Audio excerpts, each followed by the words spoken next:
James Watt. Of all the things in life, there is nothing more foolish than inventing, wrote James Watt in a letter to a friend. Ask people who was James Watt and you will get a variety of answers. Most of them will probably be wrong. From he invented the steam engine to he invented electricity. In fact, this quiet, gentle Scot was an engineer whose improvements to the steam engine heralded the Industrial Revolution. His beginnings were not promising.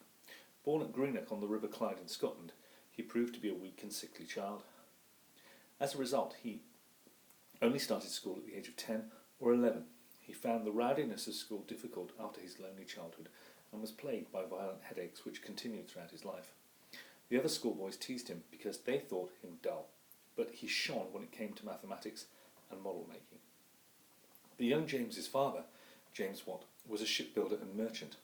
His ship chandlers' stores and workshops with their ship riggings and fittings and navigational instruments became a paradise for James.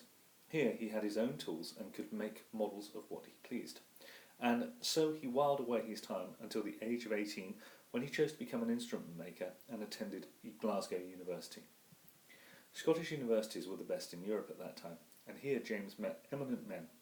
But Glasgow could not offer him a good training in instrument making, so his father decided to send him to London. In London, Watt was introduced to John Morgan, an instrument maker who, for the price of 20 guineas, was prepared to teach him for a year. Watt was desperately short of money. He lodged with Morgan, studied at least 10 hours a day, and never went out for fear of press gangs. They now press anybody they can to get landsmen as well as seamen. On his return to Scotland, he set up shop in the university buildings of Glasgow, and it was in Glasgow that he began to court his cousin Margaret Miller, who eventually married him in July 1764. Margaret was said to have been a cheerful woman who gave encouragement to her husband, who was modest, timid, easily frightened by misgivings and too apt to despond. The great turning point in Watt's career came in 1763 when he was given a model of a steam engine to repair. It was of the kind designed by Thomas Newcomen, which had been in use for 50 years as a method of pumping water out of coal and tin mines.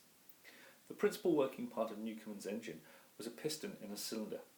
When the piston was raised, steam from a boiler entered the cylinder. Cold water then cooled the cylinder so that the steam condensed and turned to water again. As condensed steam took up less room than steam, a vacuum was created under the piston. The pressure of the atmosphere forced the piston down into the vacuum. Then the process started again. Watt realised that instead of the same cylinder being alternatively heated and cooled, the steam could be condensed in a separate container which could be kept cool constantly. When the steam entered the first cylinder, it could be immediately expanded into the second to be cooled. Under a second cylinder, or separate condenser, saved enormous amount of energy. The step forward came in 1765. Unfortunately, progress on the engine was painfully slow, and Watt suffered from bouts of depression and bad headaches. He needed money to help him build his steam engine, but it was 10 years before Watt found a perfect partner, Matthew Boulton, who owned the Soho Engineering Works in Birmingham. At last things started to happen. They succeeded in having Watt's patent extended for another 25 years, and Watt moved south.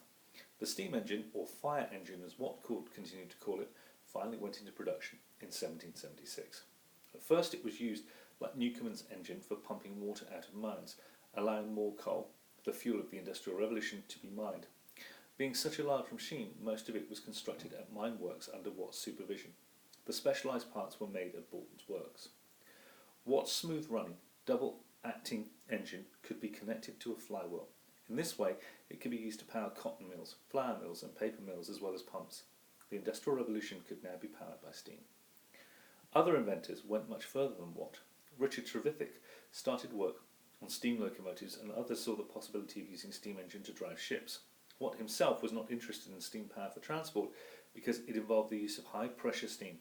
This he considered too dangerous, and even tried to have it banned by Parliament. He could not, however, stop the progress he himself had started. Watt's wife, Margaret, had died in 1773, just when Watt was on the threshold of success. 3 years later, he married Anne MacGregor. They had a son and a daughter who both died of consumption. Watt wrote of his grief at his daughter's death, and did nature permit, my tears would flow as fast as her mother's. It was 1800 that Watt and Bolton retired, leaving the business in the hands of their respective sons. The attic of Watt's house, Heathfield Hall outside Birmingham, was converted into a workshop, and here Watt spent happy hours doing what he liked best, inventing. His wife banned him from coming downstairs in his oily clothes, so he often cooked his own meals upstairs in his workshop. He slept long, rose late, read much, and travelled widely with his wife. In August 1819, he died peacefully at Heathfield after a short illness. Sir Walter Scott, who had met Watt in 1805, wrote that he was not only one of the most generally well-informed, but one of the kindest human beings. An epitaph fit for the modest inventor who helped usher in a new